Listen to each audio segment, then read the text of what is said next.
Good morning ಎಲ್ರಿಗೂ. ನಾನು Gayatri. Welcome to my channel ಗಾಯಸ್ ಕ್ಲಿಟ್ಸ್. ಅರ್ಲಿ ಮಾರ್ನಿಂಗ್ ಬ್ಯಾಂಗ್ಳೂರಿಗೆ ಹೊರಟ್ವಿ. ಶುಕ್ರವಾರ ಇವತ್ತು. ಸ್ನಾನ ಪೂಜೆ ಎಲ್ಲ ಮುಗೀತು. ಬ್ರೇಕ್ಫಾಸ್ಟಿಗೆ ಮಾಲ್ಟ್ ಕೂಡ ಮಾಡ್ಕೊಂಡ್ವಿ. ಸೊ 10:30 ಅಷ್ಟರಲ್ಲಿ 11 ಗಂಟೆ ಅಷ್ಟರಲ್ಲಿ ಇರ್ತೀವಿ ಅಂತ ಅಂದ್ಕೊಂಡಿದ್ದೀನಿ. ನೋಡೋಣ.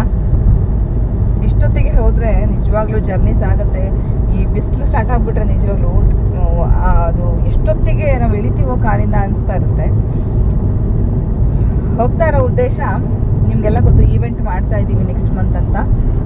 ಡೇಟು ಪ್ಲೇಸು ಎರಡನ್ನೂ ನಾನು ಸದ್ಯದಲ್ಲೇ ಕನ್ಫರ್ಮ್ ಮಾಡ್ತೀನಿ. ಒಂದು ಸಲ ನಮಗೆ ಪ್ಲೇಸ್ ಕನ್ಫರ್ಮ್ ಆದಮೇಲೆ ನಾವು ಡೇಟ್ ಹೇಳಬೇಕು. ಹಾಗಾಗಿ ಆ ಜಾಗಗಳನ್ನು ನೋಡೋಕ್ಕೆ ಮಾಡೋಕ್ಕೆ 1-2 ದಿನ ಬೇಕು. ನೀವು ಅನ್ಕೋಬೋದು ಏನು ಈವೆಂಟ್ಸ್ ಮಾಡ್ತಾರೆ ಅಂತ, ಅದರಿಂದ ಎಷ್ಟು ಶ್ರಮ ಇರುತ್ತೆ ಅಂತ ಹೇಳಿ. ನಿಜವಾಗ್ಲೂ ಗೊತ್ತಾಗಬೇಕು, ನಿಮಗೂ ಗೊತ್ತಾಗಬೇಕು ಅಂತ. ಇದು ಯಾವುದೇ ಒಂದು ಸ್ವಾರ್ಥದಿಂದ ಮಾಡ್ತಾ ಇಲ್ಲ. ಇದರಲ್ಲಿ ನನಗಂತೂ ಝೀರೋ ಒಂದು ಏನು ಹೇಳ್ತಾರಲ್ಲ, ಯಾವುದೇ ಒಂದು ನನಗಂತೂ ಸ್ವಾರ್ಥ ಇಲ್ಲ. ನಾನು ಯಾವತ್ತೂ ಏನನ್ನು ಅಪೇಕ್ಷೆ ಪಟ್ಟು ಇದನ್ನು ಮಾಡಲಿಲ್ಲ. ಬಟ್ ನಮ್ಮ ಸಮಯ, ಎಷ್ಟು ಸಮಯನ ಕೊಡಬೇಕಾಗತ್ತೆ ಅಂತ ನೀವು ಯೋಚನೆ ಮಾಡಿ. ದುಡ್ಡು ಕಳ್ಕೊಂಡ್ರು ಒಂದು ಪಕ್ಷ ಅಷ್ಟು ಬೇಜಾರಾಗಲ್ಲ. ಹೋದ ಸಮಯ ಮತ್ತೆ ಸಿಕ್ಕಲ್ಲ. 2 ದಿನ 3 ದಿನ ನಮ್ಮ ಕೆಲಸಗಳನ್ನು ಬಿಟ್ಟು ನಾವು ಹೋಗಿ ನೋಡ್ಕೊಂಡು ಮಾಡ್ಕೊಂಡ್ಬಂದು ಮತ್ತೆ ಈವೆಂಟಿಗೆ 2-3 ದಿನ ಹೋಗಬೇಕು. ಮುಂಚೆ ಹೋಗಿ ಅಲ್ಲಿ ಅರೇಂಜ್ಮೆಂಟ್ಸ್ ಮಾಡೋದು, ಎಲ್ರಿಗೂ ಊಟ ಉಪಚಾರಗಳನ್ನೆಲ್ಲ ನೋಡಿಕೊಂಡು ಅರೇಂಜ್ಮೆಂಟ್ಸ್ ಮಾಡಬೇಕಲ್ಲ, ಅದೆಲ್ಲ ಮಾಡಬೇಕು. ಅವರೆಲ್ಲ ಸ್ಟಾಲ್ಸ್ ಹಾಕ್ತಾರೆ, ಬರ್ತಾರೆ. ಒಂದು ರೀತಿ ಅವ್ರಗಳಿಗೆ ಅನುಕೂಲ ಆಗುತ್ತೆ. ಅನುಕೂಲ ಆಗಲಿ ಅಂತಲೇ ಮಾಡ್ತಾ ಇರೋದು. ಈಗ 6 ತಿಂಗಳಾಗ್ಬಿಡ್ತು. ಪಾಪ ಅವ್ರಿಗೆಲ್ಲ ಎಷ್ಟು ಕಷ್ಟ ಇದೆಯೋ, ಮಾಡೋಣ ಬೆಂಗಳೂರಲ್ಲೇ ಮಾಡಿದ್ರೆ ಒಂದು ಸ್ವಲ್ಪ ಅನುಕೂಲ ಆಗುತ್ತೆ ಅಂದ್ಕೊಂಡು ಮಾಡ್ತಾ ಇರೋದು. ಅದೇ ಲೆಫ್ಟಿಗೆ ಬರ್ತದೆ. ಬುದ್ಧಿ ಇಲ್ಲ ನಿನಗೆ. ನಡ್ರಿ ಒಂಚು ಮುಂದಕ್ಕೆ. ಲೆಫ್ಟಿಗೆ ಬರ್ತಾರಲ್ಲ, ಲೆಫ್ಟ್ ಸೈಡ್ ಇಂದ ಬರ್ತೀಯಲ್ಲ, ಗೊತ್ತಾಗಲ್ಲ ನಿನಗೆ. ಲೆಫ್ಟಿಗೆ ಓವರ್ಟೇಕಲ್ಲ, ನೀವು ಬಂದಿರಲ್ಲ, ಹಿಂಗ್ ಬಂದ್ರೆ ನಾನು ಈ ಕಡೆ ಬಂದೆ ಅಷ್ಟೇ. ಅಲ್ಲಪ್ಪ, ಲೆಫ್ಟ್ ಇಂದ ನೀನು ಬಂದ್ರೆ ತೊಂದ್ರೆ ಆಗಲ್ಲನಪ್ಪ. ನಮಗೆ ಗೊತ್ತಿರಲ್ಲ ಆ ಕಡೆಯಿಂದ ಹೌದು, ನಿಮ್ದು ತಪ್ಪಿಲ್ಲ, ನಂದು ತಪ್ಪಿಲ್ಲ, ನಾನೇ ಈ ಕಡೆ ಬಂದಿದ್ದೆ. ಬರಬಾರ್ದಪ್ಪ ಲೆಫ್ಟ್ ಇಂದ. ಸರಲ್ಲಿ ನೀವು ಹಿಂಗೆ ಬಂದ್ರೆ ನಾನು ಹಿಂಗೆ ಬಂದೆ ಅಷ್ಟೇ, ಏನಿಲ್ಲ. ಅಲ್ಲಿ ಗುಂಡಿ ಇತ್ತು, ಅದು ಸರಿ. ನೀನು ಓವರ್ಟೇಕ್ ಲೆಫ್ಟ್ ಇಂದ ಮಾಡಬಾರ್ದು ಆಕ್ಚುಲಿ. ಅದು ಹೌದು, ಗೊತ್ತಾಯ್ತು ನನಗೆ. ನೀವು ಹಿಂಗ್ ಬಂದ್ಬಿಟ್ರಲ್ಲ, ನಾನು ಸರಿ ಬಂದ್ಬಿಟ್ಟೆ ಅಷ್ಟೇ, ಏನೇನಾಗಿಲ್ಲ. ಆಗ್ಲಿ, ನಾನು ಇನ್ನೊಂಚೂರು ಜಾಗ ಬಂದು ನೀನೆಲ್ಲ ಹೊಲ್ದಕ್ಕೆ ಹೋದ್ರೆ ಏನ್ ಮಾಡ್ತಿ? ಹೌದು, ಗೊತ್ತಾಯ್ತು ನನಗೆ. ಎರಡು ಕಿವಿಗೆ ಇಯರ್ಫೋನ್ ಇಟ್ಕೊಂಡು ಬರ್ತಾನೆ. ಲೆಫ್ಟ್ ರೈಟ್ ಗೊತ್ತಿದೆ ನೋಡಿ. ಲೆಫ್ಟಿಂದ ಓವರ್ಟೇಕ್ ಮಾಡಕ್ಕೆ ಬರ್ತಾರೆ. ಬೆಂಗಳೂರು ಟ್ರಾಫಿಕಲ್ಲಿ ಲೆಫ್ಟ್ ರೈಟು ಇಲ್ಲ. ನಾವು ಸಿಗ್ನಲಲ್ಲೆಲ್ಲ ನಿಂತೀವಿ, ಟ್ರಾಫಿಕಲ್ಲಿ ಇದ್ದೀವಿ ಅಂತಂದರೆ ಎಲ್ಲ ಕಡೆಯಿಂದ ನುಗ್ತಾ ಇರ್ತಾರೆ. ಬಟ್ ರಿಯಲಾಗಿ ಟ್ರಾಫಿಕ್ ರೂಲ್ಸ್ ಇರೋದು ರೈಟಿಂದನೇ ಓವರ್ಟೇಕ್ ಮಾಡಬೇಕು. ಲೆಫ್ಟ್ ಟರ್ನ್ ತೊಗೋವಾಗ ಲಾಂಗ್ ಟರ್ನ್ ಶಾರ್ಟ್ ಟರ್ನ್ ತೊಗೋಬೇಕು. ರೈಟ್ ತೊಗೋವಾಗ ಲಾಂಗ್ ಟರ್ನ್ ತೊಗೋಬೇಕು. ಇದೆಲ್ಲ ಕೆಲವೊಂದು ಕಾಮನ್ ಸೆನ್ಸ್ನ ಫಾಲೋ ಮಾಡಬೇಕಾಗತ್ತೆ. ಈಗ ನೋಡಿ, ಮಾರ್ನಿಂಗ್ ನಾವು ಹೊರಟಿದ್ದೀವಿ, ಅಲ್ಲಿ ಹೋಗ್ತಾ ಇದ್ದಾನೆ ಹುಡುಗ ನೋಡಿ. ಅವನು ಬೈಕ್ ತೊಗೊಂಡು ಸಡನ್ನಾಗಿ ಲೆಫ್ಟಿಗೆ ಬಂದ್ಬಿಟ್ಟ ಒಂದೇ ಸಲ. ಹೇಗೋ ಕಂಟ್ರೋಲ್ ಮಾಡ್ಕೊಂಡಿದ್ದಕ್ಕೆ ಓಕೆ, ಇಲ್ಲಾಂದರೆ ಅವನಿಗೆ ತಾಕ್ತಿತ್ತು ಸರಿಯಾಗಿ. ಹೀಗೆ ಅವನ ಸೆನ್ಸ್ ಇಲ್ದೇ ಡ್ರೈವ್ ಮಾಡ್ತಾರೆ. ಬೆಳಗ್ಗೆನೆ ನೋಡಿ, 6 ಗಂಟೆ ಟೈಮಲ್ಲಿ ಅವ್ರಿಗೇನು ಬಿಡೋ, ಯಾರೋ ಕುಡ್ದಿದ್ದಾರೆ ಅಂತ ಅನ್ಕೊಳ್ಳಂಗೂ ಇಲ್ಲ. ಈ ಥರ ಇರ್ತಾರೆ. ಬನ್ನಿ ಬೆಂಗಳೂರಿಗೆ ಹೋಗೋಣ. ಆಮೇಲೆ ಕ್ಲೈಮೇಟ್ ಹೇಗಿದೆ ಈಗ ತೋರಿಸ್ತೀನಿ. ಬೆಂಗಳೂರಿಗೆ ಹೋಗೋಣ. ಹೋಗಿ ಪ್ಲೇಸಸ್ ಎಲ್ಲ ಎಲ್ಲೆಲ್ಲಿ ಹೋಗ್ತೀವಿ, ಹಾಗೆ 1-2 ವಿಡಿಯೋ ಶೂಟು ಮಾಡ್ಕೊಂಬರ್ತೀವಿ. ಹೊಸೊಬ್ರನ್ನ ಇಂಟ್ರಡ್ಯೂಸ್ ಮಾಡಿಸ್ತೀನಿ ನಿಮಗೆ. ಹಾಗೆ ಇನ್ನೂ 1-2 ಹಳಬ್ರು ಮನೆಗೂ ಹೋಗಬೇಕು. ಇದೆಷ್ಟೆಲ್ಲ ಇದೆ. ಯಾರ ಮನೆಗಳಿಗೆ ಹೋಗ್ತೀವಿ, ಕಂಪ್ಲೀಟ್ ಈ ಸಲದಂತೂ ಅಪ್ಡೇಟ್ ನಾನು ನಿಮಗೆ ಕೊಡ್ತೀನಿ. ಬನ್ನಿ. ವ್ಲಾಗ್ ಇಷ್ಟ ಆದರೆ ಪ್ಲೀಸ್ ಒಂದು ಲೈಕ್ ಮಾಡಿ, ಕಮೆಂಟ್ ಮಾಡಿ, ನಿಮ್ಮ ಅನಿಸಿಕೆನ ತಿಳಿಸಿ, ಫ್ರೆಂಡ್ಸ್ ಆ್ಯಂಡ್ ಫ್ಯಾಮಿಲಿಗೆ ಶೇರ್ ಮಾಡಿ. ಹೊಸದಾಗಿ ನೋಡ್ತಾ ಇರೋರು ಸಬ್ಸ್ಕ್ರೈಬ್ ಮಾಡ್ಕೊಂಡು ನೋಡಿ. Thank you.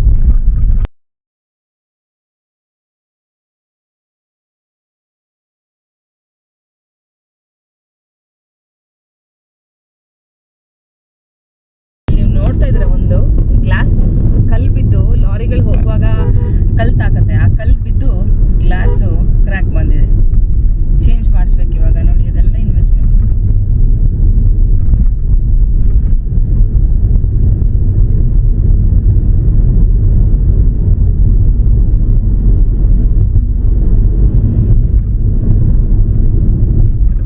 ಇಲ್ಲಿ ಒಂದು ಟಾಪಿಕ್ನ ಅಥವಾ ಒಂದು ವಿಷಯನ ನಿಮ್ಮ ಜೊತೆ ಹಂಚ್ಕೋಬೇಕು.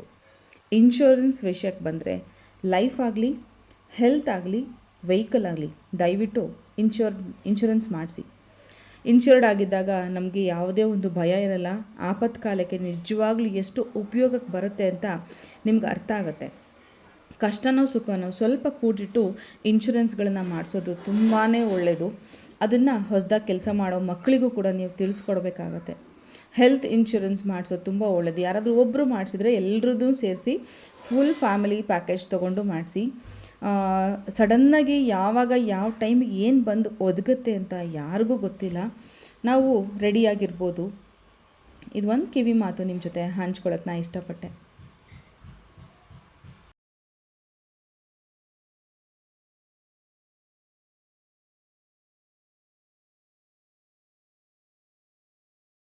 ನೇರವಾಗಿ ಸತ್ಯ ಸರ್ ಮನೆಗೆ ಹೋಗಿ ರಾಗಿ ದೋಸೆ ರೆಡಿಯಾಗಿತ್ತು. ರಾಗಿ ದೋಸೆ ಶೇಂಗಾ ಚಟ್ನಿ ತಿಂದ್ಕೊಂಡು ನಾವು ಮಾಲ್ಟನ್ನು ಕುಡ್ಕೊಂಡು ಅಲ್ಲಿಂದ ಹಂಗೆ ಡೈರೆಕ್ಟಾಗಿ ಬ್ಯಾಂಗ್ಳೂರಿಂದ ಬಂದವರು ಡೈರೆಕ್ಟಾಗಿ ಜಾಗಗಳನ್ನು ಹುಡ್ಕೋಕ್ಕೆ ಸ್ಟಾರ್ಟ್ ಮಾಡಿದ್ವಿ. ಈ ವ್ಲಾಗ್ ಹಂಚ್ಕೊಳ್ತಾರೋ ಉದ್ದೇಶ ಇಷ್ಟೇ, ನಮ್ಮ ಶ್ರಮ ಎಷ್ಟು ಇರುತ್ತೆ ಒಂದು ಈವೆಂಟ್ ಮಾಡೋಕ್ಕೆ ಮುಂಚೆ ಅಂತ. ಇಲ್ಲಿ ನೀವು ಎಣಿಸಿದ್ರೆ 5ರಿಂದ 6 ಜನ. ಈಗ ಪ್ರದೀಪ್ ಸರ್ ಮೈಸೂರಿಂದ ನಿಮಗೆಲ್ಲ ಗೊತ್ತು, ನಮ್ಮ ಆಸ್ಟ್ರಾಲಜರ್, ಅವರು ಕೂಡ ಮೈಸೂರಿಂದ ಬರ್ತಾರೆ. 6 ಜನ ನಮ್ಮ ಕೆಲಸಗಳನ್ನು ಬಿಟ್ಟು ಸತತವಾಗಿ 2 ದಿನ ನಾವು ಆಲ್ರೆಡಿ ಅಲ್ಪ ಸ್ವಲ್ಪ ತಿಳ್ಕೊಂಡಿರುವಂಥ ಜಾಗಗಳಿಗೆ ಭೇಟಿ ಕೊಡೋದು. ಆ ಜಾಗಗಳು ಎಲ್ಲರೂ ಬಂದೋಕ್ಕೆ ಸರಿ ಹೋಗುತ್ತಾ? ಮೊದಲನೇದಾಗಿ ಬಸ್ ಫೆಸಿಲಿಟಿ, ಮೆಟ್ರೋ ಫೆಸಿಲಿಟಿ ಅಥವಾ ಕಾರ್ ಪಾರ್ಕಿಂಗ್ ಬೇಕು. ಇದೆಲ್ಲದಕ್ಕಿಂತ ಹೆಚ್ಚಾಗಿ ನಮ್ಮ ಸ್ಟಾಲ್ಗಳಿಗೆ ಹಾಕೋಕ್ಕೆ ಸೇಫ್ಟಿ ಆ್ಯಂಡ್ ಜಾಗ ಸ್ವಲ್ಪ ಆರಾಮಾಗಿ ಬೇಕು. ಇದೆಲ್ಲದನ್ನು ತಲೆಯಲ್ಲಿಟ್ಕೊಂಡು ನಾವು ಜಾಗಗಳನ್ನು ಹುಡ್ಕೋಕ್ಕೆ ಶುರು ಮಾಡಿದ್ರೆ ನಿಜವಾಗ್ಲೂ ಬೆಂಗಳೂರಲ್ಲೇ ತುಂಬ ಅಪರೂಪಕ್ಕೆ ಒಂದೊಂದು ಜಾಗ ಸಿಗ್ತಾಯಿತ್ತು. ಒಂದು ವಿಷಯನ ನಾನು ಇಲ್ಲಿ ಹೇಳೋಕ್ಕೆ ಇಷ್ಟಪಡ್ತೀನಿ. ನೀವು ಹೇಳ್ಬೋದು ಬೇಕಾದಷ್ಟು ಮದುವೆ ಹಾಲ್ಗಳಿದೆ, ನೀವಲ್ಲಿ ಮಾಡ್ಬೋದಲ್ಲ ಅಂತ ನೀವು ಹೇಳ್ಬೋದು. ಏನು ಗೊತ್ತಾ, ಮದುವೆ ಹಾಲ್ನವ್ರಿಗೇನು ಬರ ಇಲ್ಲ, ಬೇಕಾದಷ್ಟು ಆರ್ಡರ್ಸ್ ಬರುತ್ತೆ. ನಂಗೆ ಆಸೆ ಇದ್ದಿದ್ದು ತುಂಬ ಒಂದು ಕಷ್ಟದಲ್ಲಿರೋವಂಥ ಒಂದು ಗೌರ್ಮೆಂಟ್ ಸ್ಕೂಲಲ್ಲಿ ನಮ್ಮ ಈವೆಂಟ್ನ ಮಾಡಬೇಕು, ಆ ಒಂದು ಮೈದಾನನ ಬಳಸ್ಕೋಬೇಕು, ಆ ಶಾಲೆಗೆ ನಮ್ಮ ಕೈಲಿ ಆದಷ್ಟನ್ನು ನಾವು ಕೊಡಬೇಕು. ಈ ಉದ್ದೇಶ ಇಟ್ಕೊಂಡು ನಾವು ಆ್ಯಕ್ಚುಲಿ ಈ ಹುಡುಕಾಟನ ಶುರು ಮಾಡಿದ್ದು. ಹುಡುಕಾಟದಲ್ಲಿ ನಮ್ಮ ಮನಸ್ಸಲ್ಲಿದ್ದ ಈ ಒಂದು ಯೋಚನೆಗಳಿಗೆ ಸರಿ ಹೊಂದೋವಂಥ ಶಾಲೆಗಳು ಸಿಗಲೇ ಇಲ್ಲ. ಕೆಲವೊಂದು ಪಾಪ ಶಾಲೆಗಳು ಸಿಕ್ಕರೂ ಕೂಡ ನಮಗೆ ಆ ಒಂದು ಜಾಗ ನಿಮ್ಗಳಿಗೆ ಬರೋಕ್ಕೆ ಅನುಕೂಲ ಆಗಲಿಲ್ಲ. ಈ ಎಲ್ಲ ನೋಡ್ತಾ ಹುಡುಕಾಡ್ತಾ ತೇಲಾಡ್ತಾ ನಿಜವಾಗ್ಲೂ ಎಲ್ಲಿ ಹೋಗಿ ನಾವು ಲಾಸ್ಟಿಗೆ ತಲುಪಿದ್ವಿ ಅಂತ ನೀವು ಈ ವ್ಲಾಗ್ಗಳನ್ನ ಕಂಪ್ಲೀಟಾಗಿ ನೋಡಿದ್ರೆ ಗೊತ್ತಾಗುತ್ತೆ. ಬ್ಯಾಂಗ್ಳೂರಿಗರಿಗಂತೂ ಈ ಜಾಗಗಳೆಲ್ಲ ತುಂಬ ಚಿರಪರಿಚಿತವಾಗಿರುತ್ತೆ. ನಮ್ಗೆ ಹೊಸದು. ಕಾರಲ್ಲಿ ಸ್ಪ್ಲಿಟ್ ಆದ್ವಿ ನಾವು. ಒಂದಷ್ಟು ಜನ ಓಲಾ ಮಾಡಿಕೊಂಡು ಆಟೋದಲ್ಲಿ ಒಂದಷ್ಟು ಜಾಗನ ನಿಧಾನವಾಗಿ ನೋಡ್ತಾ ಹೋದ್ವಿ.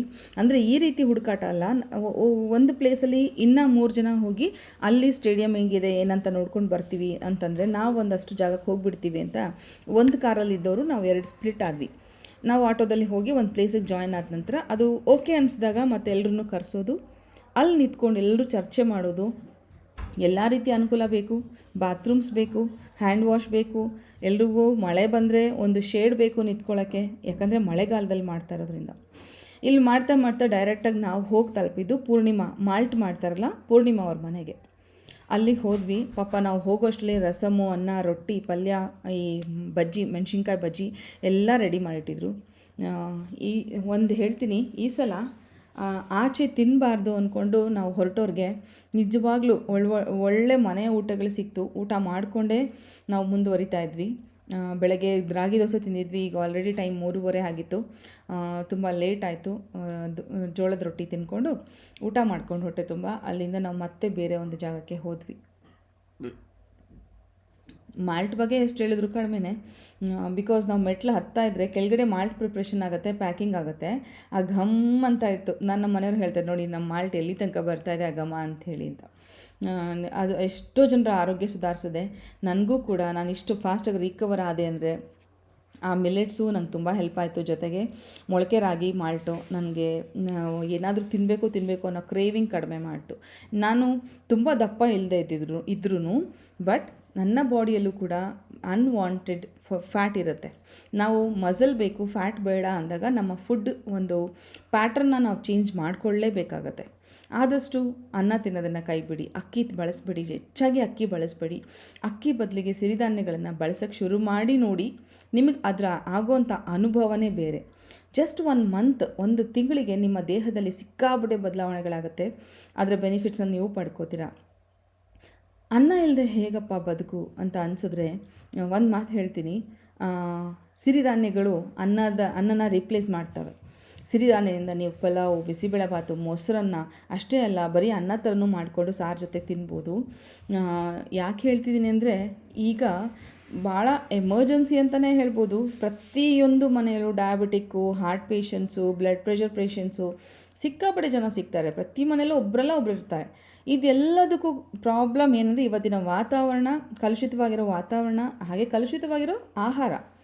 ನಮಗೆ ಆರ್ಗ್ಯಾನಿಕ್ ಯಾಕೆ ಬೇಕು, ಇಷ್ಟೊಂದು ಕಾಸ್ಟ್ಲಿ ಮೇಡಮ್ ಅಂತೆಲ್ಲ ಹೇಳ್ತೀರಾ. ಏನು ಮಾಡೋದು, ರೈತರು ಬೆರಳೆಣಿಕೆಯಷ್ಟು ರೈತರು ಬೆಳೆಯುವಾಗ ನಾವು ಇಷ್ಟು ದುಡ್ಡು ಕೊಟ್ಟು ತೊಗೊಳ್ಳೇಬೇಕಾಗತ್ತೆ.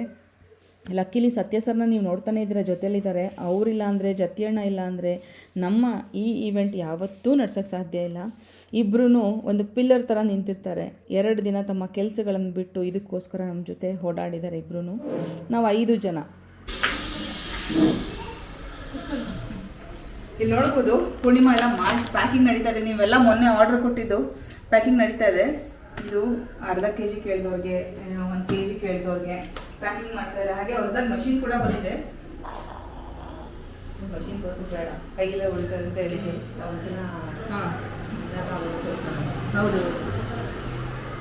ಇಲ್ಲಿ ನೋಡ್ಬೋದು ಎಲ್ಲರ ಫೇವ್ರೆಟ್ ಬಾದಾಮ್ ಪೌಡರು, ಹಾಗೆ ಎನರ್ಜಿ ಪ್ರೋಟೀನ್ ಮಿಕ್ಸ್ ಪೌಡರ್. ಇದು ನೋಡ್ಬೋದು ಎಲ್ಲ ಡೇಟ್ಸು, ನಟ್ಸು, ಸೀಡ್ಸು ಎಲ್ಲ ಹಾಕಿ ಮಾಡಿರೋವಂಥದ್ದು. ಜೂನಿಯರ್ ರಾಗಿ ಮಾಲ್ಟ್ ಅನ್ನೋದಷ್ಟೇ, ನಾವು ಎಲ್ಲರೂ ದೊಡ್ಡವರು ಕೂಡ ತೊಗೋಬೋದು ಅದನ್ನು. ಅದು ಇದು ಕಟ್ಟಿದ್ದೀನಿ ನೋಡಿ, ಮೊಳಕೆ ಎಲ್ಲ ಕಟ್ಟಿಟ್ಟಿದ್ದೀನಿ. ಹೌದಾ, ಕಾಳುಗಳು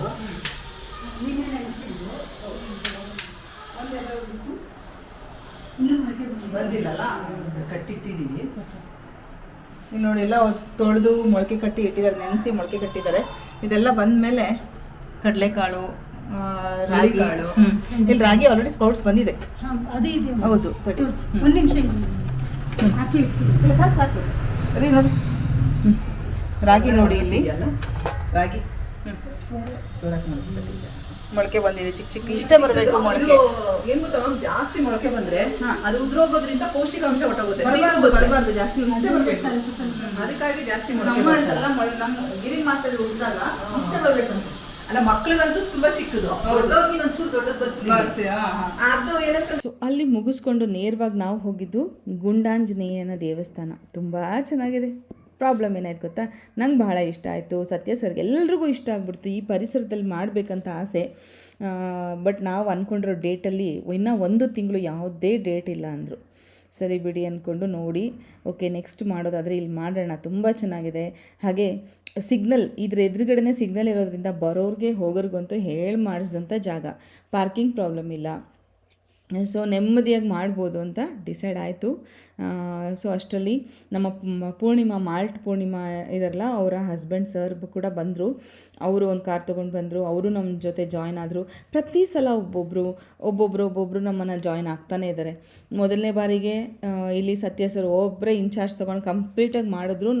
ಸತ್ಯ ಸರ್ ಮತ್ತು ಜತಿಯಣ್ಣ ಇದ್ದರು, ಕರೆಕ್ಟು. ಜತಿಯಣ್ಣ ಸತ್ಯ ಸರ್ ಇಬ್ಬರೇ ಸೇರಿಕೊಂಡು ಫಸ್ಟ್ ಈವೆಂಟ್ ಮಾಡಿದರು. ನೆಕ್ಸ್ಟು ದಾವಣಗೆರೆ ಈವೆಂಟು ನಮ್ಮ ಮೇಲೆ ಬಿತ್ತು, ಅಲ್ಲಿ ನಾವೆಲ್ಲ ನೋಡ್ಕೊಂಡ್ವಿ, ಪ್ರಾಬ್ಲಮ್ ಇಲ್ಲ. ನೆಕ್ಸ್ಟ್ ಮೈಸೂರು ಈವೆಂಟು ಹರಿಪ್ರಿಯಾ ಮತ್ತು ಅವ್ರ ಫ್ರೆಂಡ್ಸ್ ಆ್ಯಂಡ್ ಫ್ಯಾಮಿಲಿ ಅಲ್ಲಿ ನಮಗೆ ಹೆಲ್ಪ್ ಮಾಡಿದ್ರು.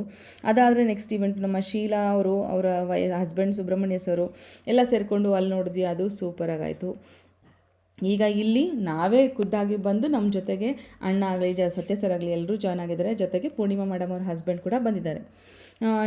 ಏನಂದರೆ ಒಂದು ಇಂಡೈರೆಕ್ಟ್ಲಿ ಥ್ಯಾಂಕ್ಸ್ ಹೇಳೋ ಒಂದು ಏನಂದರೆ ನನ್ನ ಭಾವನೆ ಅಷ್ಟೇ. ಇದು ಎಲ್ಲಿಗೆ ಬಂದಿದ್ದೀವಿ ಅಂತ ನೋಡಿದ ತಕ್ಷಣ ನಿಮಗೆ ಕೆಲವೊಬ್ರಿಗೆ ಗೊತ್ತಾಗಿರುತ್ತೆ, ಪ್ಯಾಲೇಸ್ ಗ್ರೌಂಡ್ಸಿಗೆ ಬಂದು ಅದನ್ನೇ ನೋಡ್ಬಿಡೋಣ, ಡೈರೆಕ್ಟ್ ರೋಡಿಗೆ ಇದೆ, ಎಲ್ಲ ಬರೋರಿಗೆ ಈಸಿ ಆಗುತ್ತೆ ಅಂತ ಮಾತಾಡಿದ್ವಪ್ಪ.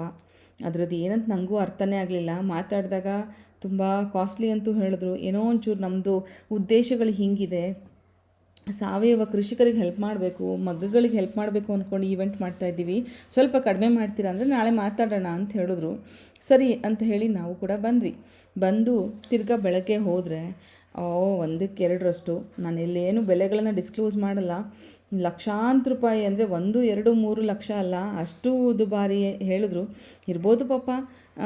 ಸ್ಟಾರ್ಟಿಂಗ್ ಹೇಳಿದ್ದು ಅದರಲ್ಲಿ ಅರ್ಧ ಬೆಲೆ ಹೇಳಿದರು. ನಂತರ ನಾವು ಬೆಳಗ್ಗೆ ಹೋದಾಗ ಅದಕ್ಕೆ ಮತ್ತೊಂದಷ್ಟು ಸೇರಿಸ್ಬಿಟ್ಟು ಹೇಳಿದ್ರು. ಸೊ ಬೇಡ, ಇದ್ರ ಸುದ್ದಿನೇ ಬೇಡ ಅಂದ್ಕೊಂಡು ನಾವು ಅಲ್ಲಿಂದ ಬರೋವಂಥ ಪರಿಸ್ಥಿತಿ ಬಂತು. ಎಷ್ಟು ಚೆನ್ನಾಗಿದೆ, ಇದನ್ನು ನಾವು ಫಿಕ್ಸ್ ಆಯಿತು ಅಂತ ಅಂದ್ಕೊಂಡ್ವಿ. ಬಿಕಾಸ್ ಅವ್ರು ಹೇಳಿದ ಬೆಲೆಗೆ ನಾವು ಹೆಂಗೋ ಕಷ್ಟಪಟ್ಟು ಮಾಡೋಣ, ಬರೋರ್ಗೂ ಹೋಗೋರಿಗೆ ಅನುಕೂಲ ಆಗುತ್ತೆ ಅಂತ ಡಿಸೈಡ್ ಆಗಿಬಿಟ್ಟು ನಮ್ಮ ಗ್ರೂಪ್ಗಳಿಗೆ, ನಮ್ಮ ಯೂಟ್ಯೂಬ್ ಫ್ಯಾಮಿಲಿಯವ್ರಿಗೆಲ್ಲ ನಾನು ಹೇಳಿದೆ ಹಿಂಗಿದೆ ನೋಡಿ ಅಂತ. ಎಲ್ಲರೂ ಖುಷಿಪಟ್ಟರು. ಓಕೆ ಮೇಡಮ್ ಅಂತಂದರು, ಮಾಡೋಣ ಅಂತಂದರು. ಸೊ ನಾವು ಡಿಸೈಡ್ ಆದ್ವಿ. ಬೆಳಗ್ಗೆ ಬಂದಾಗ ನಮಗೊಂದು ಶಾಕ್ ಆದಿತ್ತು. ಬೆಳಗ್ಗೆ ಬಂದು ತುಂಬ ಇನ್ನೂ ಟೈಮ್ ಇತ್ತು, ಎಲ್ಲರೂ ಗ್ಯಾದರ್ ಆಗಲಿಲ್ಲ. ಸೊ ಅಲ್ಲೇ ಪ್ಯಾಲೇಸ್ ನೋಡ್ಕೊಂಬರೋಣ ಅಂತ ಒಳಗೋಗಿ ಆಡಿಯೋ ಗೈಡನ್ನ ತೊಗೊಂಡು ಆ ಗೈಡ್ ಜೊತೆಗೆ ಕೇಳ್ಕೋತಾ ಅದಷ್ಟು ನೋಡೋ ಅಷ್ಟರಲ್ಲಿ ಎಲ್ಲರೂ ಸೇರ್ಕೊಂಡ್ವಿ. ನಂತರ ಮತ್ತೆ ಈ ಪ್ಯಾಲೇಸ್ ಗ್ರೌಂಡ್ಸಿಗೆ ಬಂದು ಮಧ್ಯಾಹ್ನ 12:30 ಆ ಟೈಮ್ ತನಕ ನಮ್ಮ ಟೈಮ್ ವೇಸ್ಟ್ ಆಗಿದೆ. ಆಗ ನಮ್ಗೆ ಅವ್ರು ಹೇಳ್ತಾರೆ ಅದಕ್ಕೆ ಇಷ್ಟು ಸೇರಿಸಿ ಇಷ್ಟಾಗುತ್ತೆ, ಇಷ್ಟು ಕೊಡಬೇಕು ಅಂತ. ಒಂದೊಂದು ಸೆಕೆಂಡು ನಮಗೆ ಶಾಕ್ ಆಗೋಯ್ತು. ಏನಪ್ಪ, ಒಂದು ದಿನಕ್ಕೆ ಇಷ್ಟಿಷ್ಟು ಲಕ್ಷಾಂತರ ರೂಪಾಯಿನ ಏರಿಸ್ಬಿಟ್ರೆ ಎಲ್ಲಿ ಹೋಗಬೇಕು ನಾವು, ಹೆಂಗಿದೆ ಅಫೋರ್ಡ್ ಮಾಡೋದು ಅಂತ. ಒಂದೇ ಡಿಸಿಷನ್ ಎಲ್ಲರದೂ. ನಾವು ಆಡಂಬರ ಮಾಡೋಕ್ಕೆ ಹೊರಟಿಲ್ಲ, ಅಷ್ಟೆಲ್ಲ ದುಡ್ಡು ನಮ್ಮ ಹತ್ರ ಇಲ್ಲ. ಅಂದರೆ ಎಲ್ಲರೂ ಈಗಷ್ಟೇ ಬೆಳೀತಾ ಇರೋರು ಅಷ್ಟೆಲ್ಲ ದುಡ್ಡು ಹಾಕೋ ಪರಿಸ್ಥಿತಿಲಿ ಯಾರೂ ಇರಲಿಲ್ಲ. ಸರಿ, ಬಿಟ್ಟೇ ಬಿಡೋಣ, ಇದನ್ನು ಬಿಟ್ಟು ಸಾಧ್ಯವಾದರೆ ಇವತ್ತು ನೋಡೋಣ ಅಂತ ಅಂದ್ಕೊಳ್ಳೋಷ್ಟರಲ್ಲಿ ಸತ್ಯ ಸರ್ ಹೇಳಿದರು, ಇಲ್ಲ ಮಧ್ಯಾಹ್ನ ಊಟ ಇಲ್ಲ, ಅಂದರೆ ನಮಗೊಂದು ಒಳ್ಳೆ ಜಾಗ ಸಿಗೋವರೆಗೂ ನಾವುಗಳು ಇವತ್ತು ಊಟ ಮಾಡೋದು ಬೇಡ, ಹೋಗೋಣ ಹುಡುಕಕ್ಕೆ ಸ್ಟಾರ್ಟ್ ಮಾಡೋಣ ಅಂತ 12:45 ಈ ಜಾಗ ಬಿಟ್ವಿ. 3:45 ಅನ್ನೋ ಅಷ್ಟರಲ್ಲಿ ನಮಗೆ ಒಂದು ಒಳ್ಳೆ ಜಾಗ ಸಿಕ್ತು. ಅದು ಯಾವುದು ಅಂತ ನೀವು ನೋಡ್ತೀರಾ ಮುಂದೆ. ಬಟ್ ಅದು ಪ್ರಾಪರಾಗಿ ಲೊಕೇಶನು, ಅಡ್ರೆಸ್ಸು, ಪ್ಲೇಸು ಎಲ್ಲ ನಿಮಗೆ ನಾನು ಬರೋ ದಿನಗಳಲ್ಲಿ ತಿಳಿಸ್ತಾ ಹೋಗ್ತೀನಿ. ಹಾಗೆ ಜೂನ್ 9ನೇ ತಾರೀಕು ನಾವು ಈವೆಂಟ್ ಮಾಡಬೇಕಂತ ಅಂದ್ಕೊಂಡಿದ್ವಿ. ಬಟ್ ಅನ್ಫಾರ್ಚುನೇಟ್ಲಿ ಆ ಡೇಟ್ ಮುಂದೂಡಿಕೆ ಆಗಿದೆ. ಬಿಕಾಸ್ ನಮಗೆಲ್ಲೂ ಆ ಡೇಟಲ್ಲಿ ಸಿಕ್ಕಲಿಲ್ಲ. ಹಾಗೆ ತಿಂಗಳ ಕೊನೆಯಲ್ಲಿ ನಮ್ಗೆ ಈವೆಂಟ್ ಮಾಡೋಕ್ಕೂ ಇಷ್ಟ ಇಲ್ಲ. ಸೊ ಜುಲೈ 7ನೇ ತಾರೀಕು ಭಾನುವಾರದಂದು ಬೆಂಗಳೂರಲ್ಲಿ ಒಂದು ಈವೆಂಟ್ನ ಮಾಡೋಕ್ಕೆ ನಾವು ನಿರ್ಧಾರ ಮಾಡಿದ್ದೀವಿ. ಯಾವತ್ತು ಹೇಳಿ? ಜುಲೈ 7ನೇ ತಾರೀಕು ಭಾನುವಾರ. ಅದೇ ಈ ಸಲ ಮಾತ್ರ ಬೆಳಗ್ಗೆ 9 ಗಂಟೆಗೆ ಶುರು ಆದರೆ ರಾತ್ರಿ 9 ಗಂಟೆ ತನಕ ನಾವು ನಿಮಗೆ ಅವೈಲೇಬಲ್ ಇರಬೇಕು ಅಂತ ಡಿಸೈಡ್ ಮಾಡಿದ್ದೀವಿ. ಸೊ 12 ತಾಸು ನಮ್ಮ ಈವೆಂಟ್ ನಡೆಯುತ್ತೆ. ನೀವು ಧಾರಾಳವಾಗಿ ನಿಮಗೆ ಅನುಕೂಲ ಆಗೋ ಟೈಮಲ್ಲಿ ಬರ್ಬೋದು. ಯಾಕೆ ಇಷ್ಟೊತ್ತು ಅಂತ ಅನಿಸಿದ್ರೆ ಮಳೆ ನೋಡಿ, ಯಾವಾಗ ಏನು ಆಗುತ್ತೆ, ಎಷ್ಟು ಮಳೆ ಬರುತ್ತೆ ಅಂತ ಯಾರಿಗೂ ಗೊತ್ತಿಲ್ಲ. ಹಾಗಾಗಿ ನೋಡ್ಕೊಂಡು ಬನ್ನಿ, ಮಿಸ್ ಮಾತ್ರ ಮಾಡಬೇಡಿ. ಬಿಕಾಸ್ ನಿಮಗೋಸ್ಕರನೇ ನಾವು ಇಷ್ಟು ಕಷ್ಟಪಟ್ಟು ನೋಡ್ತಾ ಇರೋದು. ಅಲ್ಲಿಂದ ಸ್ಟ್ರೈಟಾಗಿ ನಾವು ಒಂದು ಗೌರ್ಮೆಂಟ್ ಸ್ಕೂಲಿಗೆ ಬಂದ್ವಿ. ಇಲ್ಲಿ ನೋಡ್ಕೊಂಡು ಬರೋಣ ಅಂತ ಬರ್ತಾ ಇದ್ದಾಗಲೇ ಅನಿಸ್ತು ಸಾಧ್ಯ ಇಲ್ಲ. ಬಿಕಾಸ್ ಈ ಥರ ಮಳೆ ಬಂದರೆ ಈ ಕೆಸರಲ್ಲಿ ಎಲ್ಲಿ ಸ್ಟಾಲ್ ಹಾಕ್ತೀರಾ, ಏನು ಮಾಡ್ತೀರಾ? ಆ ಸ್ಕೂಲ್ಗೊಂದು ಪ್ರೇಯರ್ ಹಾಲ್ ಅಂತ ಏನಿರಲಿಲ್ಲ, ಅಂದರೆ ಅಟ್ಲೀಸ್ಟ್ ಸ್ವಲ್ಪ ಶೇಡ್ ಇದ್ದಿದ್ರು ಏನೋ ಒಂದು ಮಾಡ್ಬೋದಿತ್ತೇನೋ ಅಂತ ನೋಡಿದ್ವಿ. ಅಲ್ಲಿಗೂ ರೂಮ್ಗಳಲ್ಲಿ ಸ್ಟಾಲ್ ಹಾಕೋಣವಾ ಅಂತಲೂ ಯೋಚನೆ ಮಾಡಿ ನೋಡಿದ್ವಿ. ನಮ್ಮಲ್ಲಿರೋದು 35ಕ್ಕಿಂತ ಹೆಚ್ಚು ಸ್ಟಾಲ್ಸು. ಬಟ್ ಈ ಕೆಳಗಡೆ ಫ್ಲೋರಲ್ಲಿ ಅಷ್ಟು ರೂಮ್ಸ್ ಇರಲಿಲ್ಲ. ಮೇಲೆ ಹೋಗ್ಬಿಟ್ರೆ ಕೆಲವ್ರಿಗೆ, ನನ್ನ ಸಬ್ಸ್ಕ್ರೈಬರ್ಸ್ಗೆ ಹತ್ತಕ್ಕಾಗಲ್ಲ. ಅಲ್ಲಿಂದ ರಾಜಾಜಿನಗರಲ್ಲೋ KEB ಸಮುದಾಯ ಭವನಕ್ಕೆ ಬಂದ್ವಿ. ಅಟ್ಲೀಸ್ಟ್ ಕೊನೆಗೆ ಈ ಸಮುದಾಯ ಭವನನಾದರೂ ಕೇಳಿಬಿಡೋಣ ಅಂತ. ಯಾಕೆ ಗೊತ್ತಾ, ನಮಗೆ ಎಷ್ಟು ಸ್ಕೂಲ್ಗೆ ಹೋದರೂ ಸ್ಯಾಟಿಸ್ಫೈ ಆಗ್ತಿಲ್ಲ. ಏನಪ್ಪ ಮಾಡೋದು ಅಂತ. ಇದೊಂದು ಕಾಲೇಜ್, ಇದ್ರೊಳಗೂ ಹೋಗಿ ಬಂದ್ವಿ. ನಾವು ರ್ಯಾಂಡಮಾಗಿ ಹೋಗ್ತಿಲ್ಲ, ಎಲ್ಲ ವಿಚಾರಿಸ್ಕೊಂಡು ತಿಳಿಸ್ಕೊಂಡೇ ಹೋಗ್ತಾಯಿದ್ವಿ ಎಲ್ಲಿ ಈವೆಂಟ್ ನಡೆಯುತ್ತೆ ಅಂತ. ಬಟ್ ಸಮುದಾಯ ಭವನ ಅಲ್ಲಿ ನಿಂತಿದ್ವಲ್ಲ ಅಂತ ಹೋದ್ವಿ, ಇಲ್ಲ. ಹೇಗಿದ್ದರೂ ಅಲ್ಲೇ ಹತ್ತಿರಲ್ಲಿ ಮಂಚಿಯವ್ರ ಅಂಗಡಿ ಪಕ್ಕದಲ್ಲೇ ಇದ್ವಿ ಅಂತ ಮಂಚಿ ಸರ್ ಅಂಗಡಿಗೆ ಹೋದ್ವಿ. ಅಲ್ಲಿ ಹೋಗಿ ಅವ್ರನ್ನೆಲ್ಲ ಮಾತಾಡಿಸ್ಕೊಂಡು ಅವ್ರು ಬಿಡಲೇ ಇಲ್ಲ. ನಾವು ಊಟದ್ದು ಡಯಟ್ ಒಳಗಿದ್ವಿ, ಅವ್ರು ಕೇಳಲಿಲ್ಲ. ಐಸ್ ಕ್ರೀಮ್ ತೋರಿಸಿದ್ರು, ಬಿಡದೆ ಫೋರ್ಸ್ ಮಾಡಿದ್ರು.